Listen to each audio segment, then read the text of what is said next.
Cek tes satu.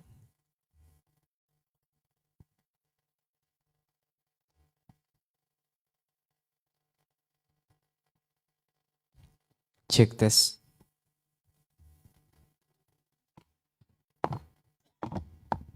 Ustadz Ami, mohon menempati kursi panas. Kita bertiga.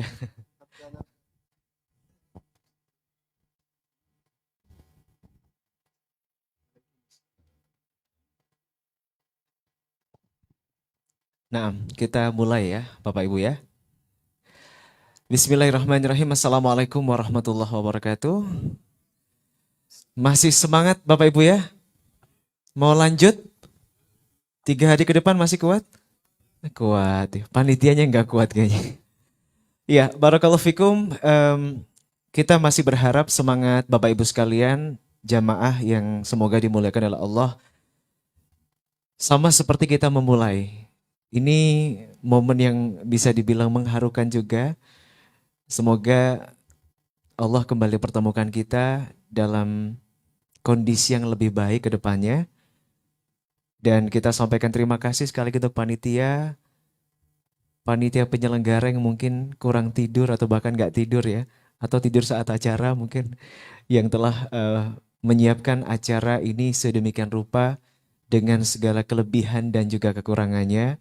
Kita sampaikan jazakumullahu khairan wa barakallahu fikum. Informasi nih Ustadz, ada peserta yang memang pulang duluan, yang dari Manado ya kalau nggak salah ya. Jadi flightnya, penerbangannya tadi pagi izin.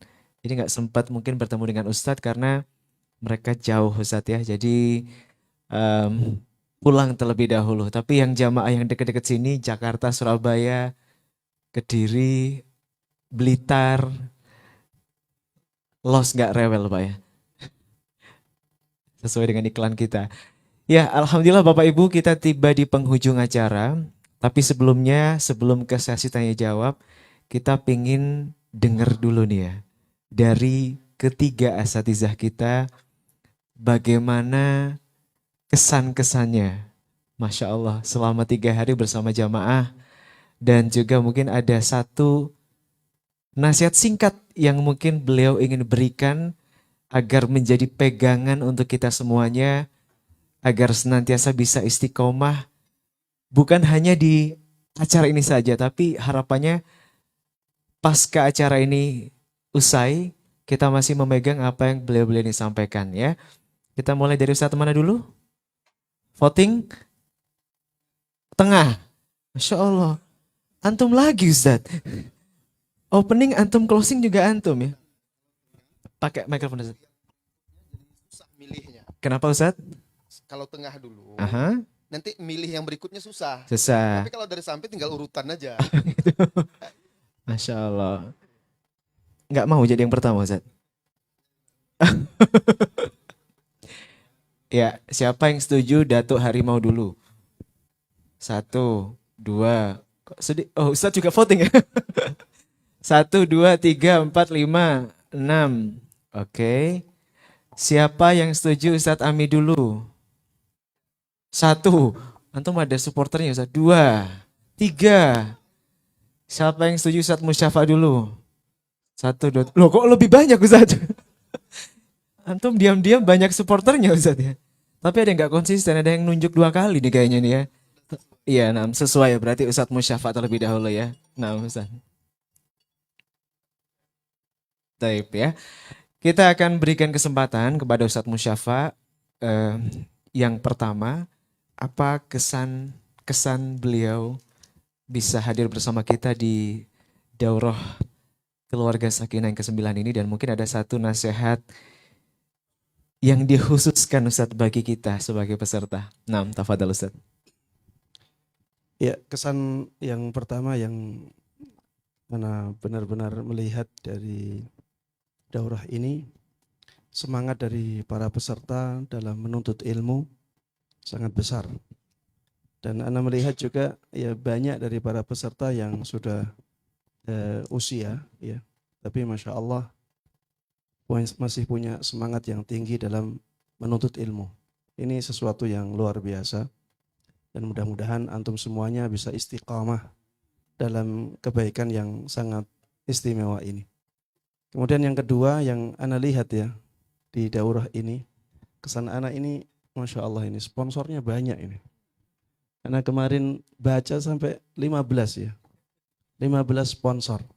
Ini menunjukkan ya kerjasama itu sangat bermanfaat dalam mewujudkan kebaikan. Jadi 15 sponsor membentuk acara yang seperti ini yang mendatangkan manfaat yang besar. Ini sesuatu yang sangat bagus ya, kerjasama yang seperti ini perlu untuk dipertahankan dan kalau bisa ditingkatkan. Kebaikan itu kalau dilakukan seseorang hanya satu orang saja itu biasanya agak berat. Tapi kalau bareng-bareng ya dilakukan bareng-bareng ya ini menjadi lebih ringan. Seperti misalnya ya contoh kecil ya puasa Ramadan itu ketika dilakukan bareng-bareng ya menjadi lebih ringan walaupun ada sisi-sisi lain yang menjadikan puasa Ramadan ringan ya. Tapi di antara sisi-sisi itu adalah dilakukan bareng-bareng. Ketika Syawal yang melakukan puasa sedikit, makanya menjadi lebih berat. Padahal puasa Syawal itu lebih sedikit daripada puasa Ramadan, tapi terasa lebih berat karena yang mengerjakan sedikit. Kemudian pesan yang ingin saya sampaikan kepada antum semuanya selama kita daurah ya. Kita mendapatkan ilmu dari banyak ya ustadz-ustadz yang ada ya.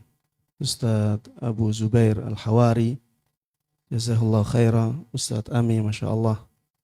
Ya, semua ilmunya ditumpahkan kepada antum, ya bukan semuanya ya, itu hanya sebagian. Tapi itu pun sudah sangat banyak ya, diberikan kepada antum. Ya, tinggal sekarang praktekkan. Ya. Praktekkan ilmu tersebut. Untuk apa kita belajar, tapi tidak kita terapkan dalam kehidupan. Sekarang mulai ya kita berusaha untuk mempraktekkannya. Kemudian kalau bisa ajarkan kepada orang lain. Mempraktekkan itu bisa menguatkan ilmu, mengajarkan kepada orang lain itu bisa mengembangkan ilmu. Ya, ini yang ya selalu ya menjadi tujuan kita belajar. Kita belajar itu untuk menghilangkan kejahilan, kemudian untuk kita terapkan dan untuk kita sebarkan. Kalau tiga-tiganya ini bisa kita wujudkan, maka ilmu menjadi sangat berkah sekali dalam kehidupan kita. Ya, demikian pesan singkat yang ingin Ana sampaikan. Mudah-mudahan bisa difahami dengan baik dan bisa dilakukan dengan mudah. Amin amin ya rabbal alamin. Wallahu a'lam. Sallallahu wasallam wa baraka ala nabiyina Muhammad wa ala alihi wa sahbihi wa man tabi'ahum bi ihsan ila yaumiddin walhamdulillahi rabbil alamin. Masya Allah, jazakallah khair Ustaz Musyafa ya. 15 iklan, berarti tahun depan harus 30 Pak ya. Biar lebih panjang Ustaz bacanya. Nah, amin. Terima kasih Ustaz Musyafa. Kemudian saya bergeser ke Datuk. Siap Datuk? Masya Allah. Datuk, kenapa? Terpaksa ya. Gak bisa milih dah antum Datuk ya. Sesuai kaidah udah ya. Terpaksa juga. Nah, tafadhol Datuk. Ini Datuk terjauh ya. Yang lainnya dari lingkup Pulau Jawa, beliau dari luar Pulau Jawa. Masya Allah. Assalamualaikum warahmatullahi wabarakatuh. Hamdan lillah, salatan wassalaman ala rasulillahi wa ba'd.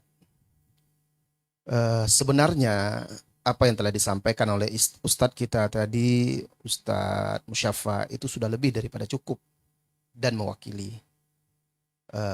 Saya hanya akan sampaikan sedikit kesan saya. Ya, dalam acara ini, yang pertama, Bapak Ibu jamaah semuanya, ini acara daurah keluarga Sakinah yang ke-9. Subhanallah. Ada teman-teman IO yang bisa tiap tahun melakukan acara yang sebesar ini berturut-turut, dan juga ada peserta yang terus ikut selama 9 kali itu itu luar biasa sekali semangat dan keistiqomahannya untuk menuntut ilmu. Padahal bukan anak-anak muda lagi, Bapak Ibu ya. Nah, ada yang sudah berumur, di tengah kesibukan. Alhamdulillah masih tetap bersemangat dan mudah-mudahan tujuannya betul-betul untuk menuntut ilmu yang bermanfaat serta ingin keluarganya menjadi lebih baik dan meningkat daripada sebelum-sebelumnya. Jadi kita doakan mudah-mudahan panitia mendapatkan pahala atas juhud, atas usaha dan perjuangannya ini, serta tetap istiqomah untuk menyelenggarakan acara yang bermanfaat ini. Dan juga mudah-mudahan para peserta istiqomah untuk menuntut ilmu dan mengamalkan serta mengajarkannya seperti tadi yang disampaikan oleh Ustadz kita. Eh, Kemudian kesan yang kedua, ini kesan agak sedih.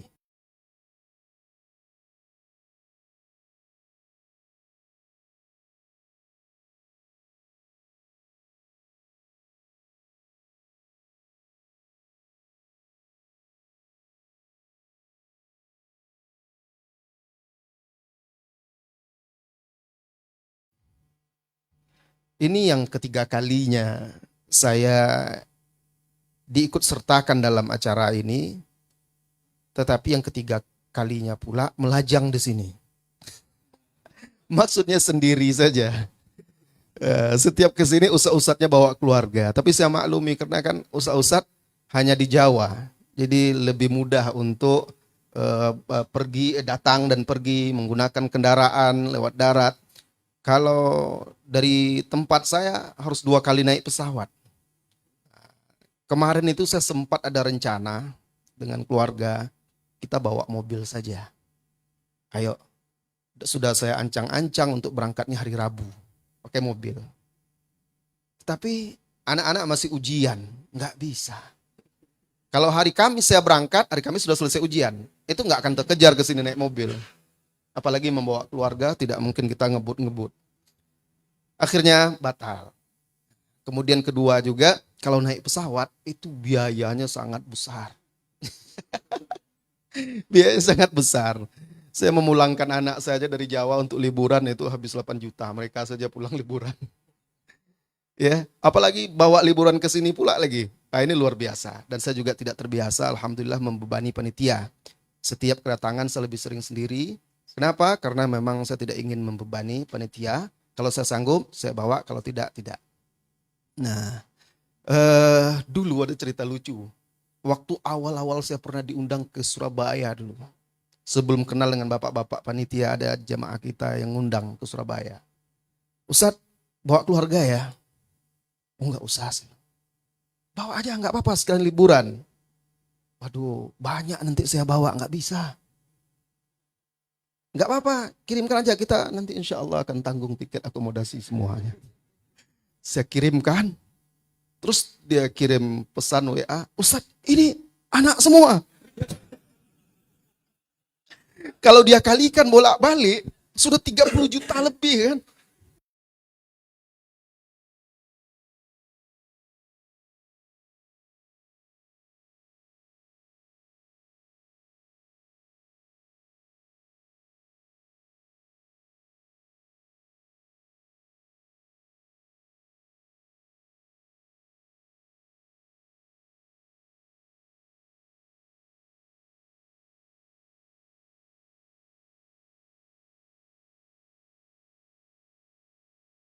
Lah, antum kan mau minta bawa semua. Ini istri dan anak saya. Terus Ustadz kita musyawarah dulu ya dengan panitia. Dengan panitia. Akhirnya apa? Batal.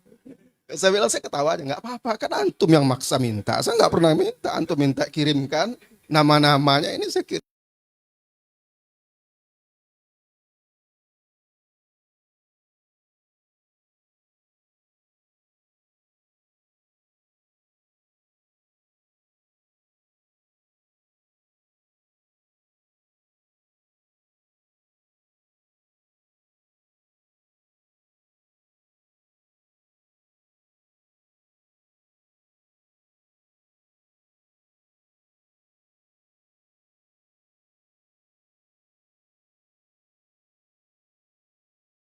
kirimkan.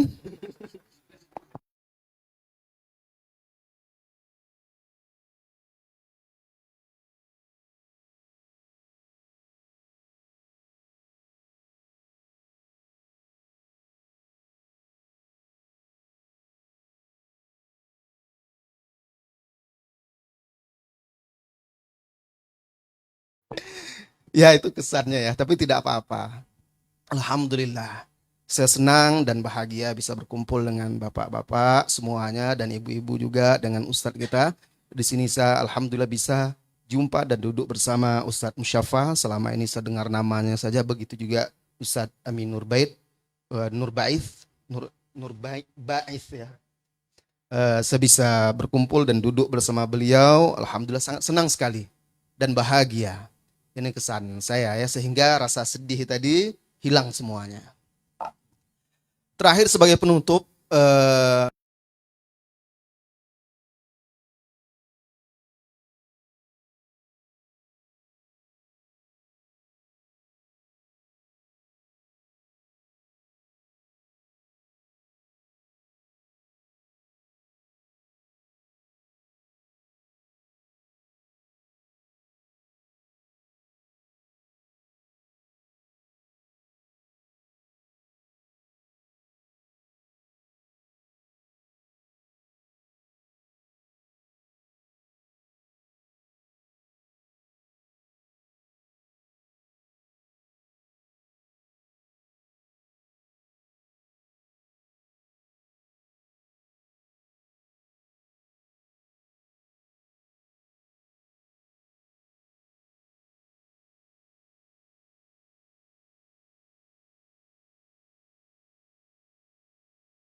qala Allah Ta'ala, Allah Subhanahu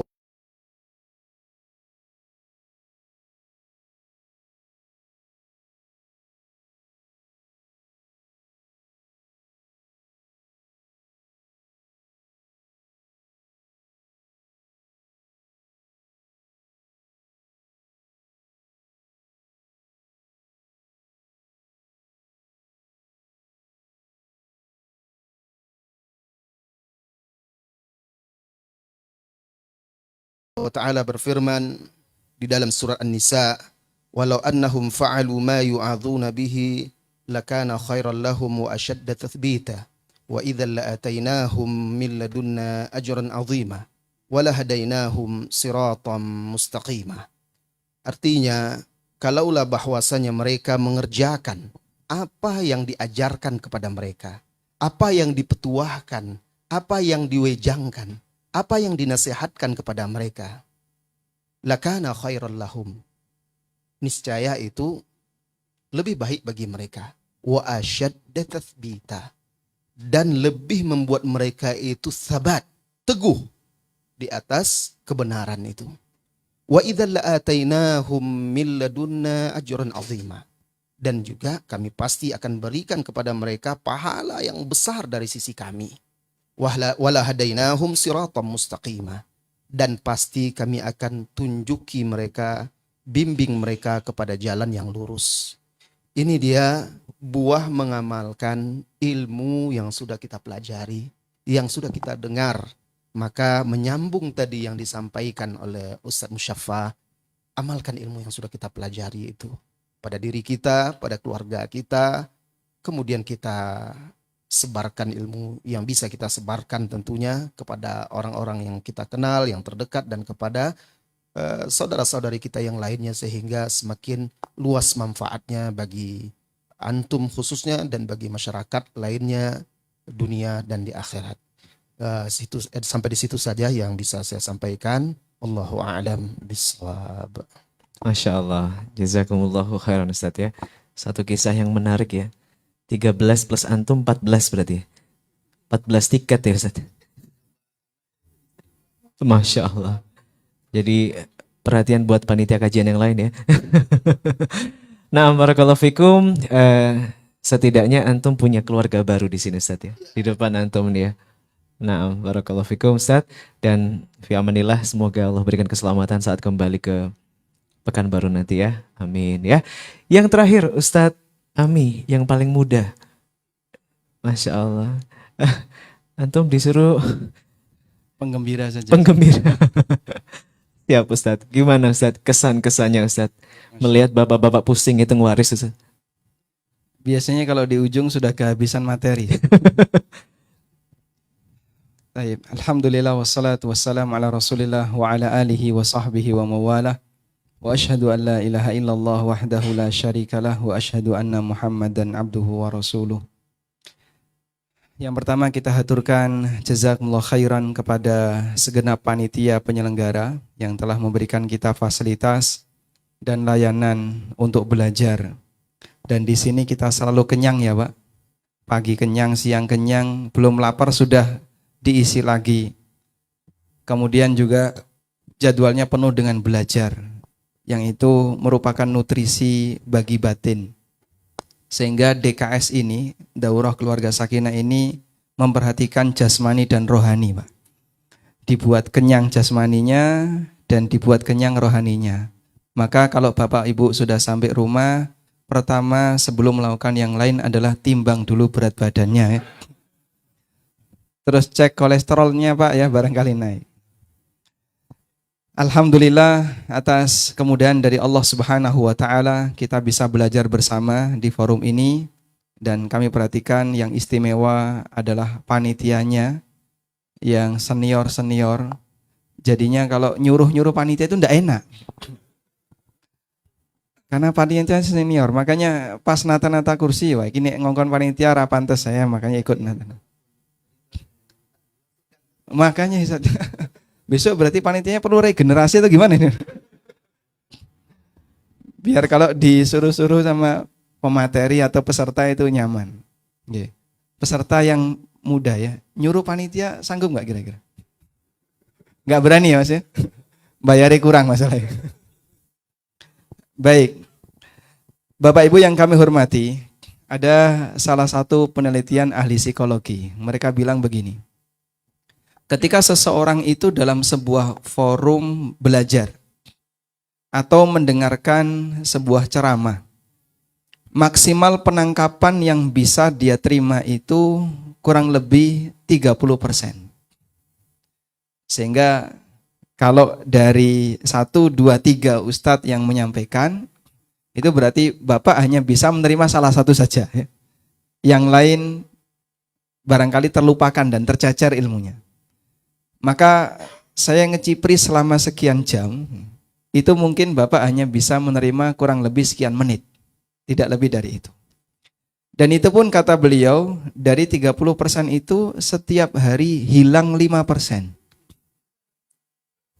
Berarti kira-kira kalau DKS itu diulang pekan depan, kan 5 hari ya.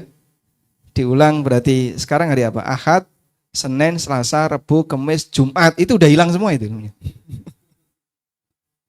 Kalau tidak di murojaah, kalau tidak diulang dan tidak dipelajari lagi. Sehingga kalau pengen ilmu ini bertahan, kata kuncinya apa Pak? Murojaah, diulang. Tapi kalau cuma dibiarin saja dalam catatan dan tulisan, insya Allah bertahan, tapi dalam catatan. Sementara dalam ingatan, dalam benak diri kita barangkali akan ada banyak yang hilang. Baik, itu sekaligus jadi pesan ya. Kemudian yang berkesan dari daurah ini, karena ini adalah yang pertama, waktu saya diundang, Masya Allah sudah ada Ustadz Dr. Musyafa, ada Ustadz Abu Zubair, yang mereka adalah guru-guru saya dalam belajar. Ini kerdil sekali rasanya.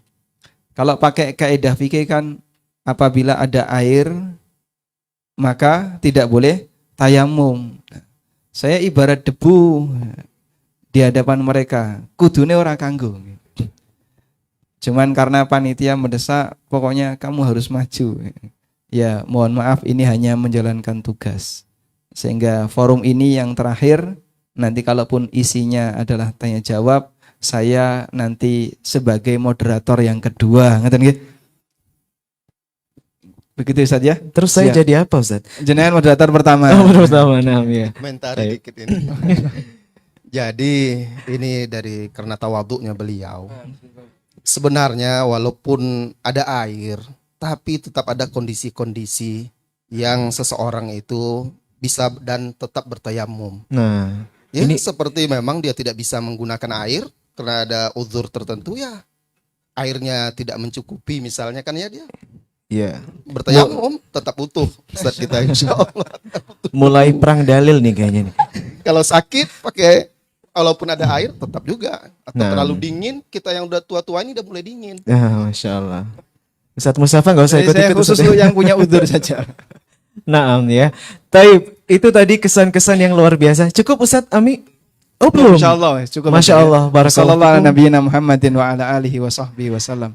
Naam. Nggak sopan kalau saya terlalu banyak bicara dia. Masya Allah. Ya, tiada kata lebih berbahagia selain mendengar kesan dan juga pesan asatizah kita. Kalau peserta nggak usah saya tanya ya Bapak Ibu kesan pesannya ya. Nanti kebanyakan curhat. Nanya aja curhat ya, tapi nggak apa-apa itu memang salah satu forum yang diberikan oleh panitia. Kita memang kalau kita sakit aja konsultasinya ke dokter. Kalau kita bingung soal agama, kita curhatnya ke siapa? Konsultasinya ke siapa kalau bukan ke asatizah kita. Nah, saat ini pukul 11:15 waktu yang diberikan panitia insya Allah sampai pukul 12 kita akan berikan kesempatan bagi Bapak, Ibu, peserta DKS ke-9 yang ingin bertanya monggo. Ya, kita untuk sesi tanya jawab kita akhiri sampai jam 12 kurang 15 karena setelah itu kita akan bagi-bagi hadiah. Tadi ada umahat atau ibu-ibu yang ingin bertanya, silahkan kita berikan kesempatan terlebih dahulu. Ada ibu? Oh, udah dikirim surat cintanya ini. Ada Ibu. Iya, Ada Ustaz. banyak. ada. Ustaz. Nah, silakan ibu Ya. ditujukan kepada siapa pertanyaannya dan mohon singkat ya ibu ya. Assalamualaikum warahmatullahi wabarakatuh. Waalaikumsalam warahmatullah. Afwan Ustadz, ini penjelasan soal masalah sholat. Jadi Ustadz Mustafa yang insya Allah ya. Musyafa ibu bukan Ustadz Mustafa ibu ya. Maaf Ustadz. Musyafa. Nah, Afwan Ustadz, tadi malam mungkin karena sudah malam, terlalu malam. Jadi Ana belum sempat bertanya. Jadi sudah ditutup duluan. Pertanyaan saya. ibu mohon maaf bisa sedikit Oh iya. jelas suaranya ibu karena terdengar sangat kecil dan kurang jelas. Oh iya, pertanyaannya kemarin itu kan sholat jika diulang surat pendek diulangi di rakaat pertama maupun ke rakaat kedua kan boleh ya Ustadz. Nah. Jika berulang-ulang tapi kayak surat Al-Ikhlas itu sampai 7 kali gitu dalam satu rakaat boleh enggak Ustadz? Yang kedua, di terakhir itu zikir itu ada 25, setahu anak kan 33 Ustadz gitu Ustadz. Itu aja Ustadz, jazakillah khair. Oke, maksudnya Jazakallah khair. jumlahnya gitu Bu ya. Iya, Subhanallah, subhanallah. Itu harusnya 33. Ya di buku itu kemarin tapi disambung memang subhanallah walhamdulillah Allahu Akbar 25 kali Mhm. zikirnya itu. Yang Ibu ketahui 33. Iya. Oke. Ya. Cukup Ibu ya. Nah, Ustadz. Nah, terima kasih Ustadz. Fadal. Taib. Iya.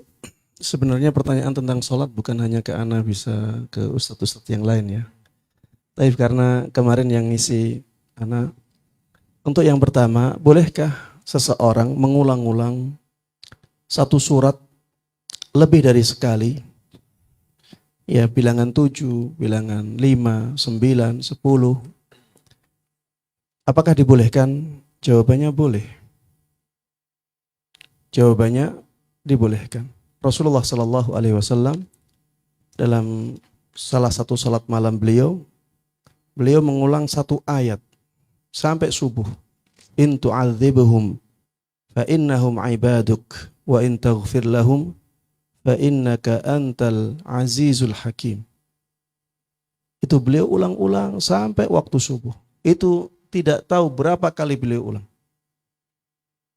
Sehingga ini bisa menjadi dalil ya bahwa apabila seseorang misalnya hafalannya sedikit yang dia hafal hanya beberapa surat pendek atau bahkan mungkin satu surat saja. Kemudian dia ingin memanjangkan salat malamnya, maka boleh bagi dia memilih pilihan ini, ya, dengan mengulang-ulang surat yang dia hafal tersebut lebih dari sekali. Ya, di sana ada pilihan lain, ya, misalnya dengan membaca ya juga bisa. Salat membaca dari mushaf, ini juga dibolehkan. Ada pilihan yang tadi kita ulang satu surat lebih dari sekali, ya. Wallahu taala alam. Kemudian pertanyaan yang kedua tentang wirid, ya. Kenapa yang disebutkan di situ wirid yang itu? Jadi sebenarnya jamaah sekalian rahimani rahimakumullah, riwayat yang menjelaskan tentang zikir setelah sholat itu banyak. Yang ana sebutkan di situ beberapa jenis wirid yang ana lihat paling afdal. Itu yang ana sampaikan di situ, dan kalau ana sebutkan semuanya jadi panjang banget, ya. Kemudian kenapa tidak menyebutkan wirid yang biasanya, yaitu subhanallah 33 kali, alhamdulillah 33 kali, Allahu Akbar 33 kali. Karena ana melihat yang ana sertakan di situ lebih afdal daripada wirid tersebut. Karena hadisnya menyebutkan bahwa Rasulullah Shallallahu Alaihi Wasallam itu menyepakati mimpi yang didapatkan oleh sebagian sahabat beliau yang isinya memerintahkan untuk membaca zikir itu. Yang isinya membaca zikir itu, dan terlihat dalam mimpi tersebut asalnya orang ini membaca zikir yang biasa itu, yaitu subhanallah 33 kali, alhamdulillah 33 kali, kemudian Allahu Akbar 33 kali. Diminta di dalam mimpi tersebut untuk diganti dengan zikir yang ini, yaitu subhanallah walhamdulillah wala ilaha illallah wallahu akbar 25 kali. Ya, makanya ada sebagian ulama yang mengatakan zikir ini lebih afdal daripada zikir yang biasa itu. Tidak saya sebutkan dua-duanya karena ini mirip, ya. Karena ini mirip. Kemudian termasuk di antara yang menjadikan zikir ini lebih afdal adanya kalimat tahlil, ya, yaitu wala ilaha illallah. Wala ilaha illallah ada di situ. Sehingga ya ana lebih menguatkan bahwa zikir ini lebih afdal daripada yang biasa dilakukan oleh banyak orang, yaitu subhanallah 33 kali, alhamdulillah 33 kali, dan Allahu Akbar 33 kali. Ya, ini masalah pemilihan, ya. Kita mengikuti apa yang menurut kita lebih afdal dan yang mencukupi waktu kita. Ana biasanya kalau zikir dengan yang ana sebutkan di situ paling lama 10 menit, ya. Paling lama 10 menit, bahkan sering kali kurang dari 10 menit sudah selesai. Dan kalau yang sedikit seperti itu insya Allah bisa mudah untuk kita lakukan dan kita rutinkan. Dan kata Rasulullah Sallallahu Alaihi Wasallam, habul a'mali ilallahi adwamuha wa inqal. Amalan yang paling dicintai oleh Allah Subhanahu Wa Taala adalah amalan yang paling dirutinkan walaupun sedikit. Tapi demikian, Allah Taala. Taib, jazakallahu khairan Ustaz. Ini masih berkaitan Ustaz, ya, di materi antum, berkaitan dengan Ustadz jika saat berwudu belum sampai selesai namun buang angin, apakah wudunya harus diulang dari awal ataukah dilanjutkan saja? Jazakallah khairan. Baik, iya, wudu itu amalan ibadah yang tidak bisa dibagi-bagi. Dia satu kesatuan, satu rangkaian. Sehingga ketika ya dia batal di sebagiannya, maka dianggap batal dari yang lainnya. Sehingga kalau misalnya di tengah-tengah wudu dia melakukan perbuatan yang membatalkan wudunya, maka wudunya dianggap batal dari awal. Ya, seperti misalnya kalau misalnya ada orang wudu, ya, sampai di tangan dia kebelet pipis. Akhirnya dia langsung pipis. Kemudian dia kembali lagi ingin berwudu, tidak boleh bagi dia untuk melanjutkan wudunya. Sudah.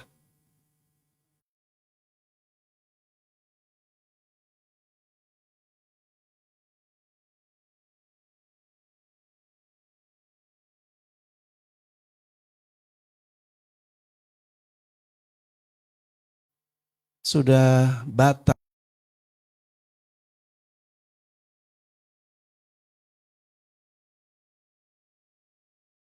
di tengahnya, sehingga dia harus mengulang dari awal. Ya, ini seperti sholat ya.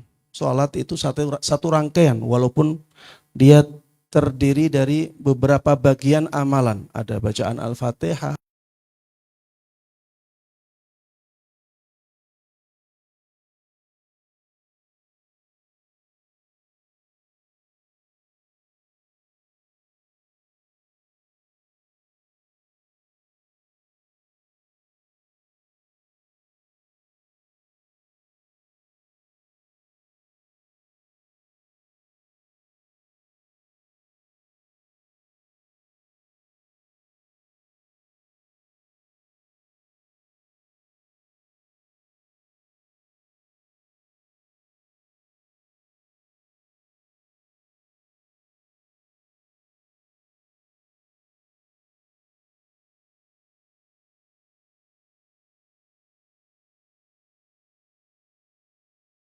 ada ruku, ada sujud. Tapi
ini satu rangkaian. Kalau misalnya di rakaat kedua dia batal, maka ya dia harus ngulang dari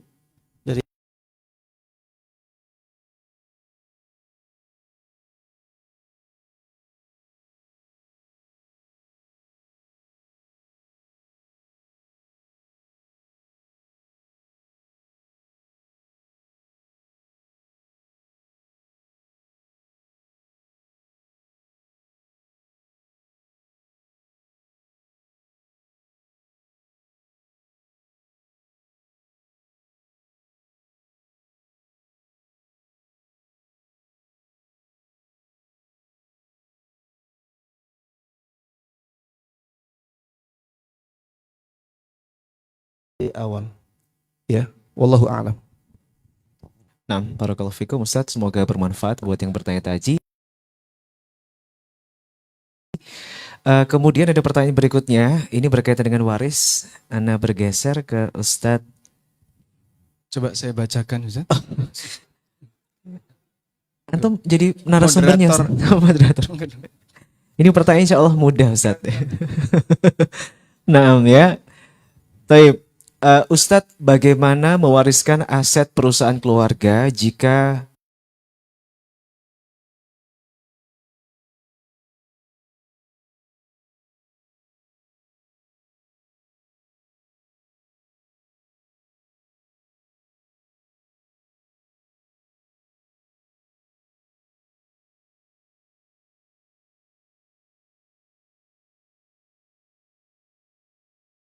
pemodal dan pengelola adalah suami istri? Modal dan hasilnya sudah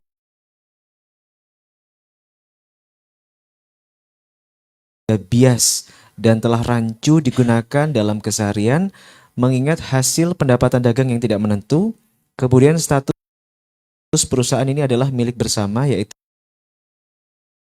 suami dan istri.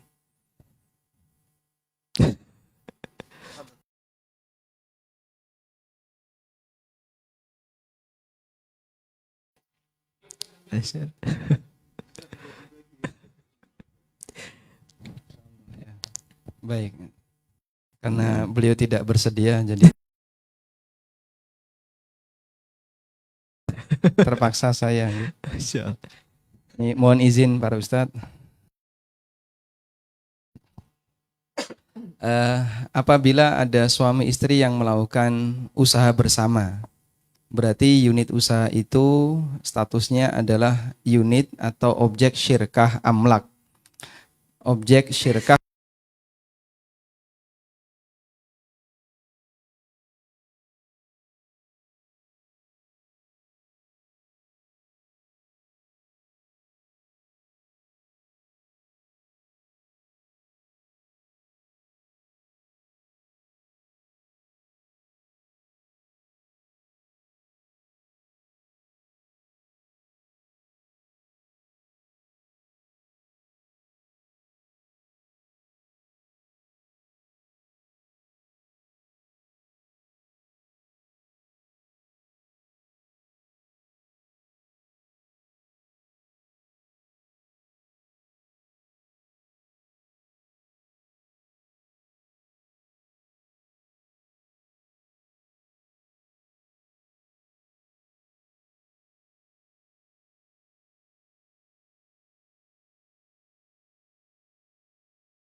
yang dimiliki bersama. Nah, kemudian dalam syirkah amlak itu ketika menghasilkan, maka hasilnya menjadi milik para sekutu, ya, para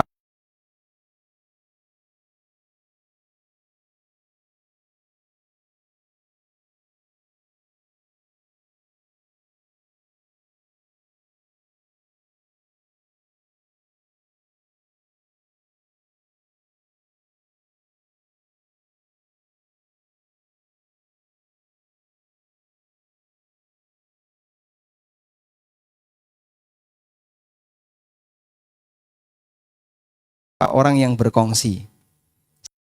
Sebab kita punya kaidah al-mal wa ma yatawalladu minal mal li sahibil mal. Harta dan turunannya harta itu milik pemilik harta. Maka kalau itu menghasilkan, berarti hasilnya adalah milik pemilik pokoknya. Lalu karena ini dalam sebuah keluarga, biasanya kan hasil usaha ini ada yang masuk untuk nafkah, ada yang untuk kebutuhan sehari-hari, kemudian juga ada untuk pembelian aset keluarga. Misalnya beli kendaraan, beli perabotan, bahkan termasuk beli rumah. Nah, kemudian status nafkah ini siapa yang ngasih, lalu aset-aset yang dibeli itu milik siapa. Kelanjutan itulah yang kadang bikin bingung ketika salah satu meninggal. Sehingga ini punya siapa, ini punya siapa, ini punya siapa. Pertama yang perlu kita urutkan begini. Apabila itu dimasukkan dalam keluarga, maka perlu ditegaskan. Ini pemasukan kewajiban siapa? Kewajiban suami atau kewajiban istri? Misalnya, oh itu kewajiban suami karena itu nafkah. Berarti potongan yang senilai itu untuk nafkah sehari-hari adalah harta milik suami untuk nafkah keluarganya. Dipahami insya Allah ini Pak? Baik. Jadi misalnya begini. Anggaplah dalam satu perusahaan ini belum ditentukan porsinya ya, belum ditentukan porsinya. Kemudian ada pemasukan untuk keluarga. Pertama pemasukan ini nilainya misalnya 100. 100 ini kan sebenarnya milik berdua, milik suami dan milik istri. Terus berapa milik suami, berapa milik istri? Melihat porsi perusahaan tersebut. Dalam perusahaan ini istri punya berapa persen, suami punya berapa persen. Tidak pernah dihitung ya Pak. Ya harus dihitung kalau mau detail. Sehingga kalau mau detail, istri coba, karena istri masih hidup misalnya, suaminya sudah meninggal, Menurut ibu sebagai saksi dari pelaku, kira-kira ibu punya saham berapa di perusahaan itu? Baik dari saham berupa modal materi maupun saham kerja. Nah, beliau kalau secara jujur menjawab nilai sekian, itu diterima. Karena kan yang lain tidak tahu. Karena yang lain tidak tahu. Sehingga dalam posisi ini, pengakuan pelaku diterima, dan itu yang jadi pegangan. Oh, ibu misalnya punya 40%, yang 60% bapak. Berarti dari hasil 100 juta per bulan tadi, ketika itu masuk sebagai revenue perusahaan, lalu sebagian digunakan untuk nafkah. Nafkahnya berapa? 10 juta. Berarti dari 100 juta, Bapak punya 60%, nggih? Berapa ini? 60 juta. Yang 10 untuk nafkah, yang 50 juta tabungan keluarga yang dimiliki oleh Bapak. Masya Allah, ngitung kayak gitu tahunan kan repot, Mas. Bingung ya? Karena duit itu kan mengalir, muter, tidak karuan. Jika Anda terasa repot untuk ngitung seperti ini dengan detail, dan kayaknya tidak mungkin kemudian di track sampai dari awal sampai akhir, maka hitung ujungnya saja.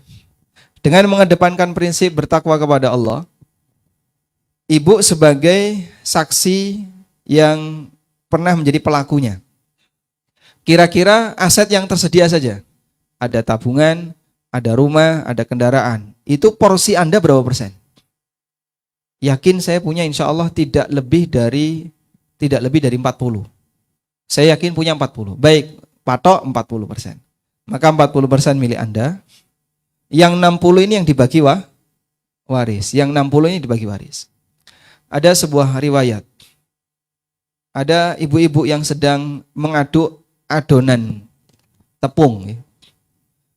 Di saat dia sedang mengaduk adonan tepung, yang adonan tepung itu berasal dari duit suaminya. Dipakai beli tepung, kemudian ada minyak, ada bahan-bahan yang lain, terus diaduk. Di tengah dia sedang mengaduk adonan tadi, tiba-tiba mendengar kabar bahwa suaminya meninggal. Langsung beliau lepaskan adonan itu dan beliau mengatakan, ini bukan hartaku. Di sini ada hak milik ahli waris. Masya Allah. Karena beliau mengedepankan prinsip warok, jangan sampai makan harta milik orang lain. Di situ ada hak anak-anaknya, anak suaminya, atau siapa yang menjadi ahli waris suaminya yang meninggal, sampai dia nggak mau nyentuh. Dilanjutkan hingga matang dan itu kemudian masuk dalam pembagian warisan. Mungkin itu kalau di zaman kita kan nggak sampai sedetail itu Pak ya. Kira-kira nih ketemu Tupperware itu anak-anak gimana Pak? Langsung juga gitu kan. Dah ini punya saya. Padahal itu adalah perabotan peninggalan ibunya misalnya. Tapi perabotan di dapur itu kadang kemudian siapa yang berkuasa dia bisa ngambil lebih banyak. Padahal bisa jadi itu ada hak ahli waris yang lain. Nah prinsip ini yang perlu kita kedepankan. Jadi kalau tidak bisa detail, maka gunakan dengan pendekatan yang lebih global. Kira-kira sekian. Anda bisa gunakan batas bawah, batas atas.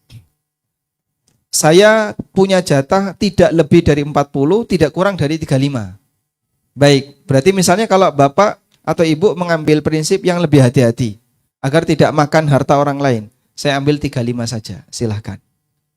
Apa yang kira-kira lebih membebaskan beban, itu lebih baik. Wallahu ta'ala alam. Mungkin Ustaz Syafa ada tambahan? Ustaz? Masya Allah. Masya Allah. Saya jangan diminta tambahan Ustaz ya. Iya. Masya Allah. Nah, ya ini ada pertanyaan berikutnya untuk Ustadz Abu Zubair. Nah, Masya Allah. Assalamualaikum warahmatullahi wabarakatuh Ustadz. Ustadz, mengapa kita harus memilih Al-Quran dan As-Sunnah sebagai tuntunan atau salafiyah, bukan yang berwarna atau dalil-dalil yang menguatkan? Mohon doanya Ustadz untuk saudara-saudara Selman untuk diberi hidayah oleh Allah agar mengenal sunnah, terutama untuk orang tua kami. Jazakallahu khairan Ustadz. Nah, pertanyaannya, mengapa kita harus memilih Al-Quran dan As-Sunnah sebagai tuntunan Ustadz, bukan yang berwarna, dalam Bukan kurung yang berwarna. yang berwarna. Dalam kurung yang dimaksud adalah dalil-dalil yang menguatkan. Oh, dalil-dalil yang menguatkan. Ya, Itu ya. itu pertanyaan Ustadz ya.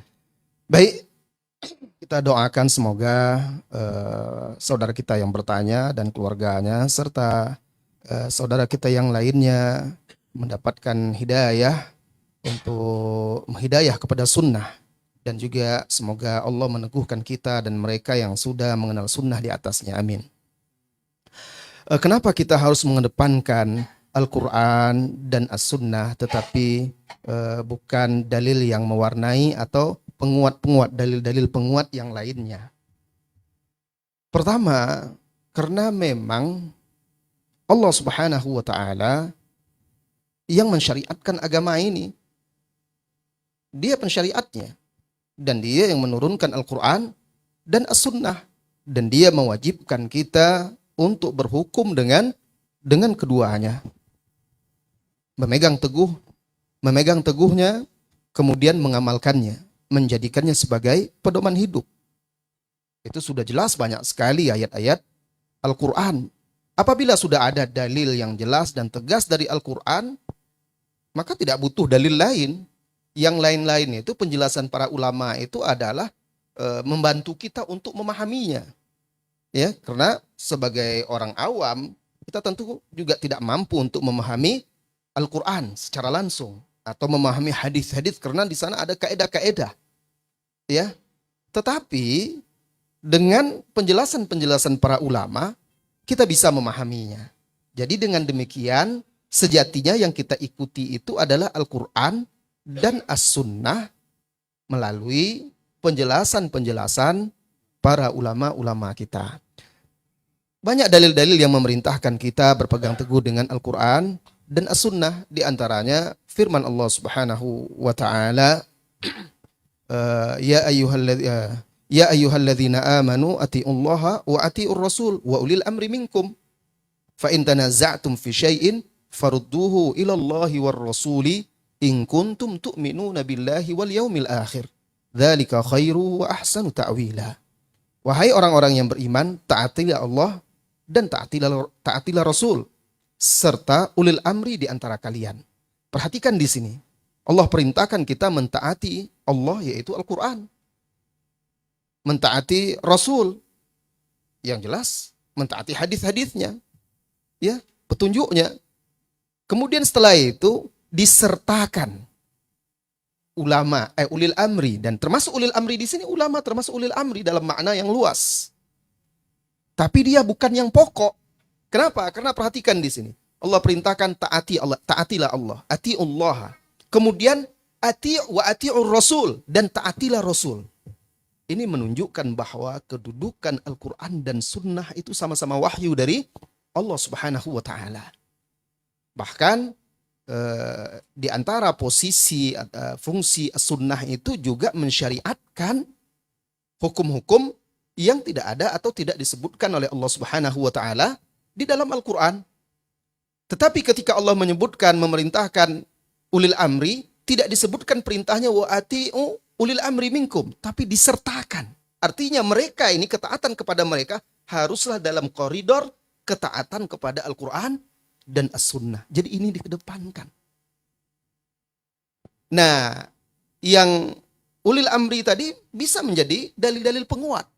Kaedah-kaedah yang mereka simpulkan, tawabit yang mereka jelaskan, itu menjadi dalil-dalil penguat yang tadi dikatakan mewarnai.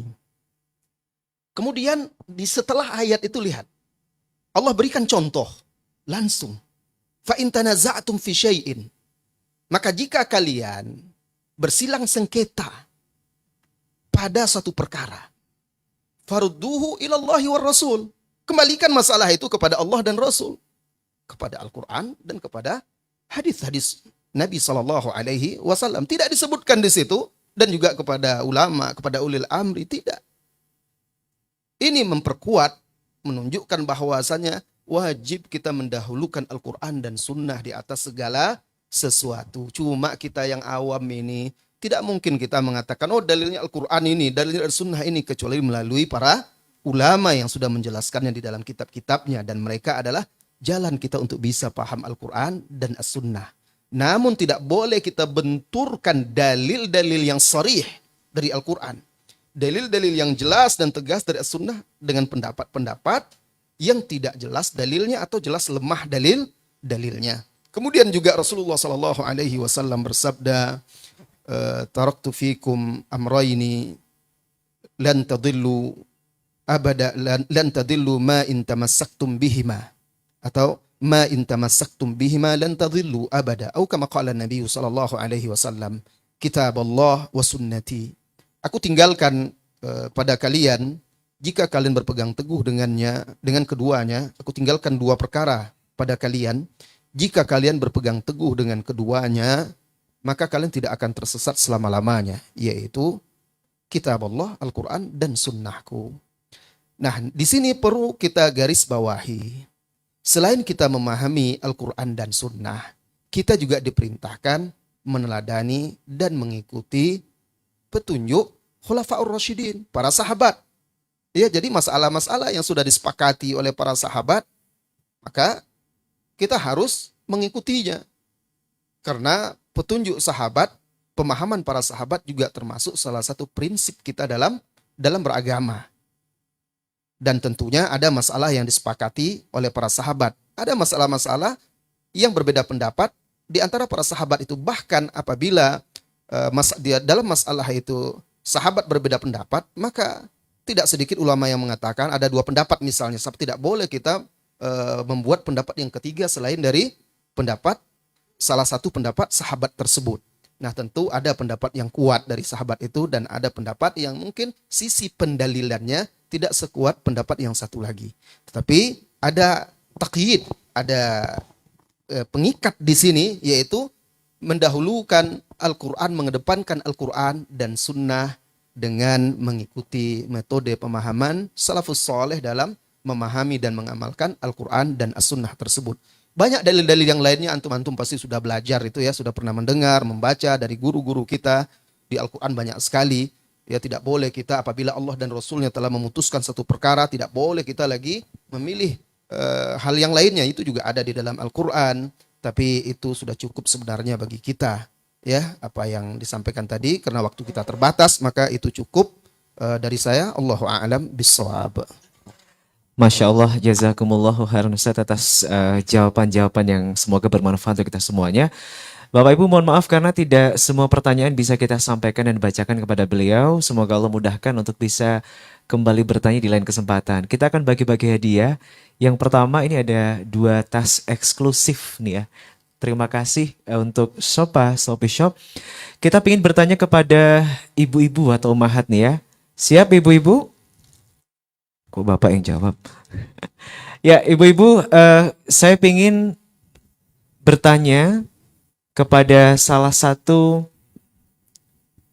ibu di sana yang bisa menjawab. Pertanyaan pertama adalah, siapa yang bisa menjelaskan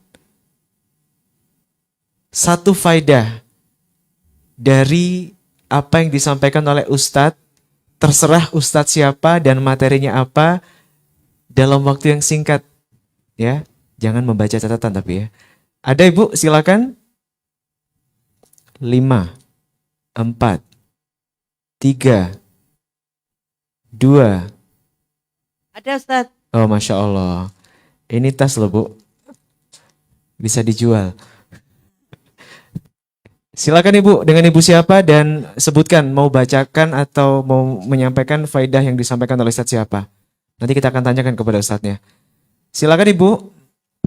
Ya, bismillahirrahmanirrahim.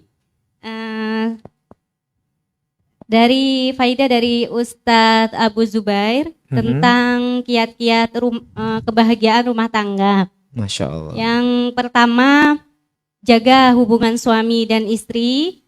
Yang kedua, jadilah seperti anak-anak yang jika bertengkar tidak lama kemudian bisa akrab kembali. Masya Allah. Yang ketiga, perbarui terus rumah tangga.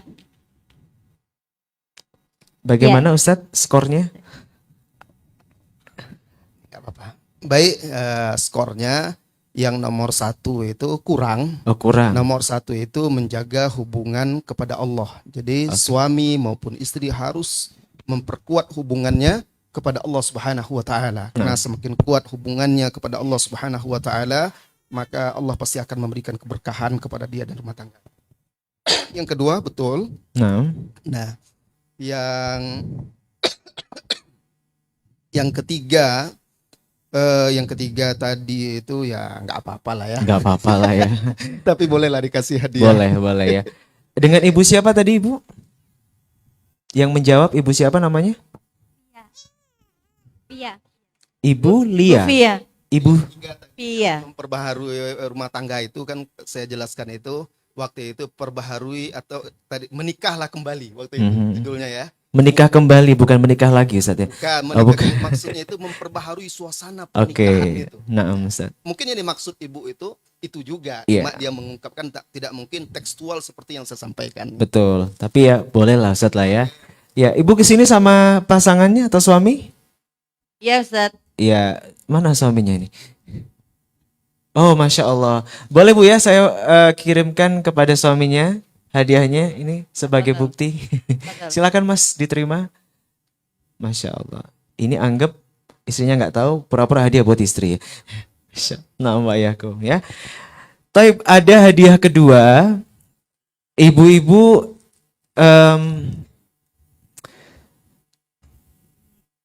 pertanyaan yang sama, kemudian kita harapkan dari faidah yang disampaikan oleh ustadz lainnya. Ada yang bisa menjawab? Ada Ustaz. Ini kayaknya orang yang sama ini bukan ya?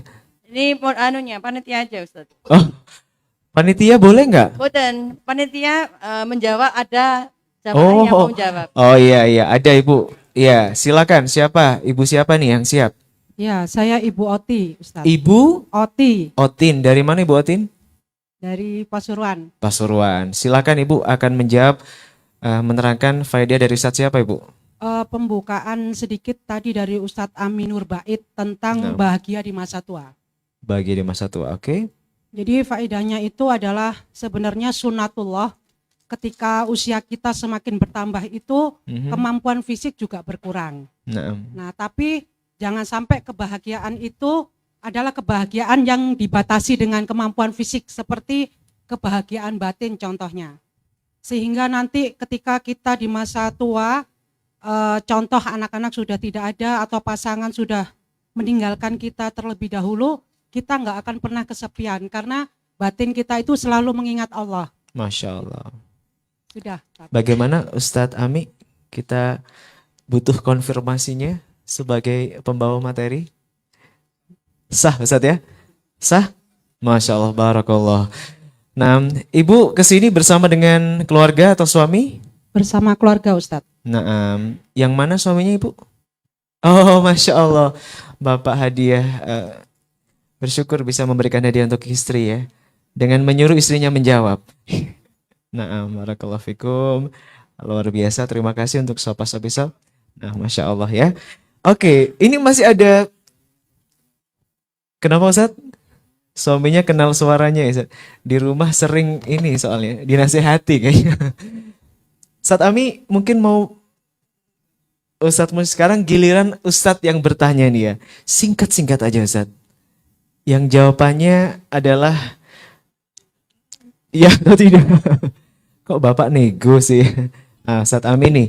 Ini ada 6 buku berarti 2 pertanyaan Ustadz. Tafadhol Ustadz dari Ustadz Masya Ami. Allah. Baik, pertanyaan yang pertama.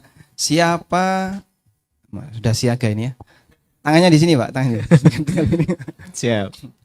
Siapa nama ketua panitia DKS? Masya Allah. Nggak boleh panitia yang jawab loh ya. Oh, itu tuh. Masya Allah. Siap. AA ya, AA. Siapa A? Jawabannya apa A? Namanya siapa? Aditya Rahman. Aditya Terus nama Rahman. ketua panitianya siapa? Siapa? Tamasya. Taman Syah. Betul, Pak. Darmansyah. Oke. Masya Allah. Ada banyak ketua. Oke, Oh, nah. oke. Mohon maaf ya, mohon maaf. Ya. Mau buku yang wirid atau yang Nah, ini yang mana maunya? Yang waris apa yang wirid? Yang ini. Oke, barakallahu tebal, ya. fikum. Selamat ya, Masya Allah. Naam ya. Pertanyaan kedua Ustadz. Yang kedua ya, pertanyaan yang kedua. Nama asli Ustadz Dato mungkin. Kalau masih ingat. Baik, pertanyaan yang kedua. Loh, sudah ada angkat tangan ya?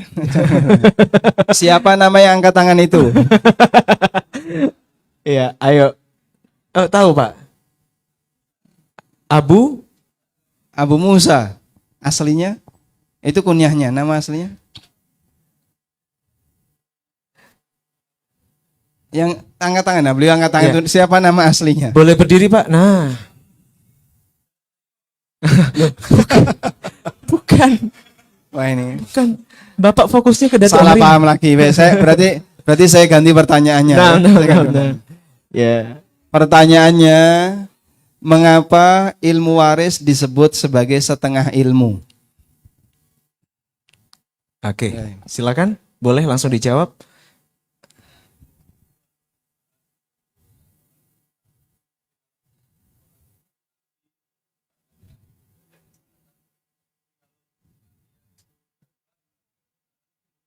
Masya Allah. Sah nggak ini? Oh. Saksi sah nggak?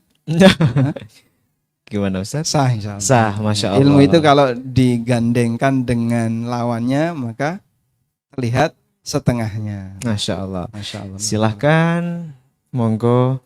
Antum panen hadiah dari kemarin kayaknya. Masya Allah. Balik modal kayaknya. Nggak jadi bangkrut ya. Taib, afwan. Dari Ustadz Abu Zubair. 2 pertanyaan, kecuali tanya nama asli antum. Oh iya. Ya.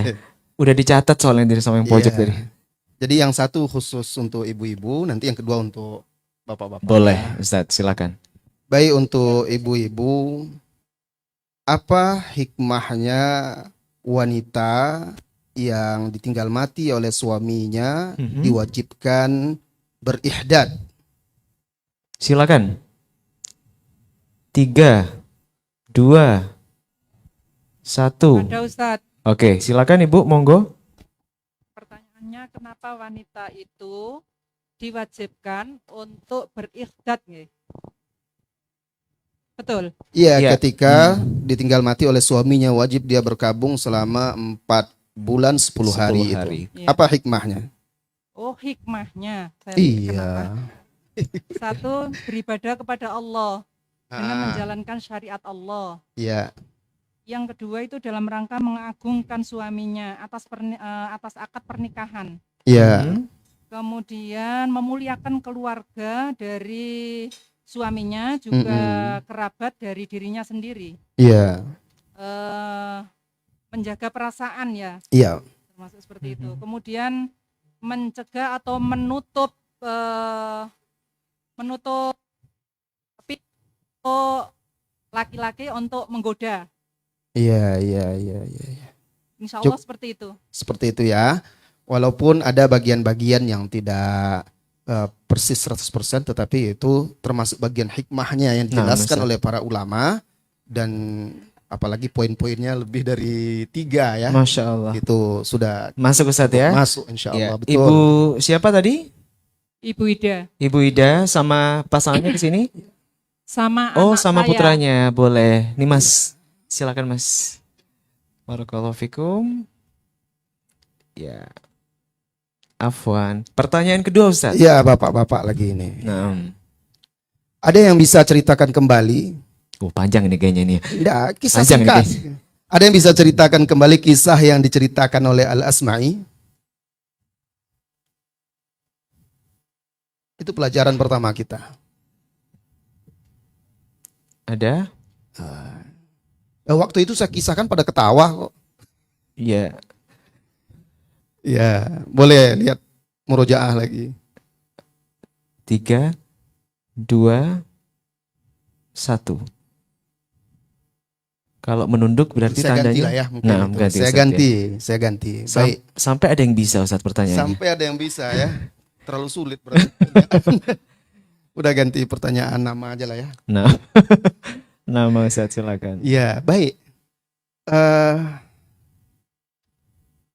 Sebutkan satu saja pelajaran dari kisah yang saya sampaikan pada pertemuan pertama saat Nabi Ibrahim alaihissalam meninggalkan istrinya dan putranya Ismail di Makkah yang tandus dan gersang, tidak ada bekal makanan yang cukup dan air. Nah, silakan Bapak.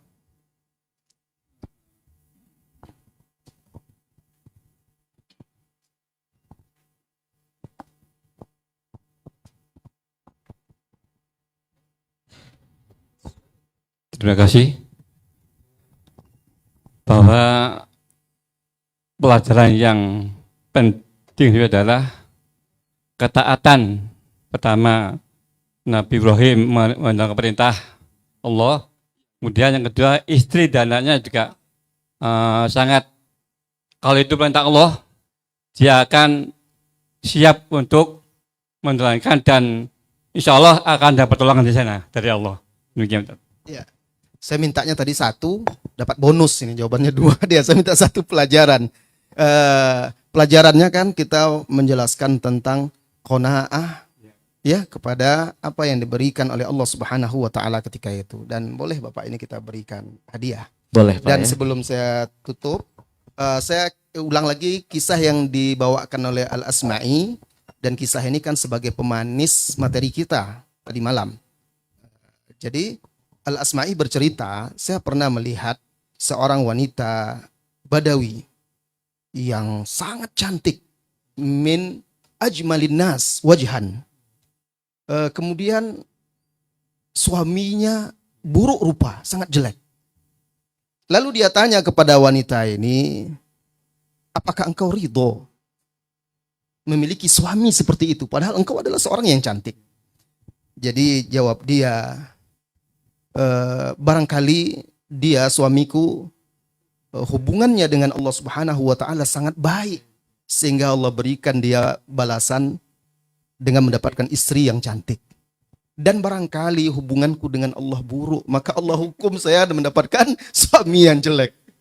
Kenapa saya tidak ridho dengan apa yang telah Allah berikan kepada saya, kata dia ya. Baik. Nah, Masya Allah. Silakan Bapak, boleh diambil hadiahnya. Taib, pertanyaan terakhir dari Ustadz Musyafa. Oke. Nah, mungkin suruh praktek wudhu pakai 1 botol Ustadz. Bisa nggak? Nah, silakan Ustadz. Baik, pertanyaan yang pertama untuk para ummahat ya. Nah, Tadi malam Ana sampaikan sebelum materi tentang sholat, ada satu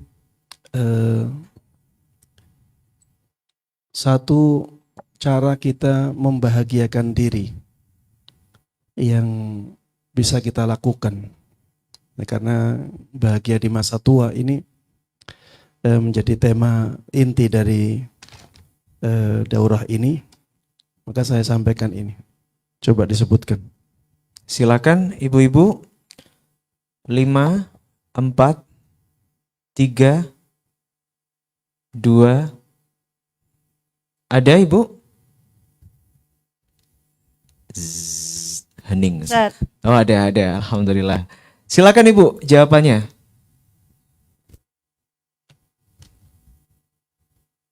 Ya, ibu. Ibu setelah bersuara hilang. Ya, monggo ibu silakan. Bismillahirrahmanirrahim. Mhm. Jangan lupakan nikmat Allah pada kita, jangan melihat nikmat yang ada pada orang lain, Ustaz. Kurang jelas suaranya ibu. Kita jangan melupakan nikmat Allah pada kita, Mhm. jangan melupakan nikmat yang diberikan Allah pada kita, dan kita jangan melihat nikmat yang diberikan Allah kepada orang lain, agar kita selalu bersyukur kepada Allah. Mhm. Agar kita bersyukur kepada Allah, Ustaz. Bagaimana Ustaz skornya? Iya, satu makna sebenarnya ya. Satu makna. Karena ibunya melihat dari sisi ya tidak melupakan nikmat Allah, itu sisi yang saya sampaikan, selalu mengingat nikmat-nikmat yang Allah berikan kepada kita. Ya, Insya Allah bisa di. Nah, Ustaz. Tadi dengan ibu siapa? Ibu Desi. Ibu Desi dengan suami atau putranya di sini? Iya, Pak Adiko. Oh, bukan Bapak Desi nih. Masya Allah, barakallahu fikum, nama ayakum ya. Pertanyaan terakhir Ustadz. Baik, pertanyaan yang terakhir, anak kemarin tadi malam ya menyampaikan bahwa berdoa ketika sujud itu lebih afdal daripada berdoa setelah selesai salam. Kemudian anak sampaikan alasannya dan itu berdasarkan perkataan Ibnu Qayyim rahimahullah ta'ala. Ada yang masih ingat? Nah, silakan. Sudah dapat ya. Oh, Bapak deh, Bapak. Bapak, iya silakan Pak. Boleh berdiri Pak. Naam, berdiri, sebutkan nama, asal, hobi. Nama saya Imam Budianto dari Sidoarjo. Naam, silakan. Oke. Jadi lebih utama mana berdoa ketika dalam sholat atau setelah sholat? Tentu saja ketika sholat karena kita sedang berkomunikasi langsung menghadap Allah secara resmi ya, itu lebih utama, lebih didengar daripada ketika kita sudah selesai, sudah meninggalkan pertemuan kita dengan Allah. Itu jawaban kami. Betul Ustaz? Mumtaz. Bapak boleh maju ke depan Pak untuk mengambil piagam penghargaan ini. Masya Allah. Seandainya mungkin ada 50 hadiah, mungkin bisa jawab semua juga Ustaz ya. Barakallahu fikum Pak. Iya. Masya Allah. Ya. Ini daurah-daurah yang tidak didapatkan di tempat lain kayaknya ya. Panitia dan pesertanya benar-benar mewakili tema besar, bahagia di masa tua Ustaz. Termasuk panitia yang happy di masa tua. Nah, Masya Allah ya. Karena semua dapat hadiah. Baik ya. Bapak Ibu, itu adalah akhir dari daurah Keluarga Sakinah atau DKS ke-9. Dan tentunya Ana mewakili panitia dan juga pribadi mengucapkan permohonan maaf apabila mungkin ada hal, tutur kata, perilaku termasuk juga penyambutan dari panitia baik dalam ketepatan waktu, fasilitas atau koordinasi. Jika ada kehilafan, kesalahan, mohon Bapak Ibu dibukakan pintu maaf. Dimaafkan Bapak Ibu? Iya, ini antara ngantuk atau gimana nih? Semoga Allah kembali pertemukan kita di kesempatan yang akan datang. Dan kalau tadi Ustadz Ami bilang 5 hari bisa lupa Ustadz ya. Berkurang Ustadz Ami ya. Nah mungkin harapannya ke depan setahun bisa ngadain berapa kali gitu Pak Ilham ya. Insya Allah. Jadi biar sering-sering nabung mas mereka ya. Naam barakallahu fikum. Dan sekali lagi Bapak Ibu, sesaat lagi kita akan sholat duhur berjamaah, dan untuk informasi tempat kita bergantian ya. Lokasinya tepat berada di samping ballroom karena musola yang awal sudah dipakai di tempat lain. Kita juga sampaikan terima kasih sekali lagi untuk pendukung-pendukung acara yang telah hadir bersama kita di sini, yang tentunya ini seperti yang disampaikan oleh Ustadz Musyafa tadi bahwa satu nilai dukungan yang luar biasa. Harapannya mereka juga bisa menjadi bagian dari dakwah Islam sehingga event-event seperti ini bisa didukung kemudian menjadi event yang bermanfaat bagi banyak orang Bapak Ibu ya. Terima kasih untuk Aliyah, Haji dan Umroh sesuai sunnah. Terima kasih untuk Si Sesa, Safa Jilbab, Samase, Batik Wido Kencana yang dipakai oleh Ustadz Ami dan Ustadz Abu Zubair, Masya Allah terlihat 2 tahun lebih muda. Nah, nggak janjian padahal ya, Masya Allah ya. Kemudian terima kasih untuk air minum Aslah yang sudah juga dipakai selain minum dan juga praktek berwudu. Nah, semoga berkah ya. Kemudian terima kasih juga untuk Baiti Janati, LGR, Los Nggak Rewel, seperti yang dipakai oleh asatizah kita. Masya Allah, terlihat lebih muda 3 tahun Ustaz. Kemudian terima kasih juga untuk Sopa Shopee Shop telah memberikan hadiah ya, dan juga ada stand di bawah, silakan bisa dikunjungi. Kemudian ada One Kolbu, 2 Kelinci, Majelis Taklim An-Nahl, Takmir Masjid Al-Amin, dan juga media partner kita ada teman-teman dari Surabaya Mengaji. Terima kasih telah meliput dan termasuk menyebarluaskan acara kita. Sekali lagi sampai bertemu kembali Bapak Ibu, insya Allah semoga Allah mudahkan kita untuk istiqomah hingga akhir hayat, dan semoga Allah pertemukan kembali di majelis-majelis berikutnya. Terima kasih dan kita tutup. Wassalamualaikum warahmatullahi wabarakatuh.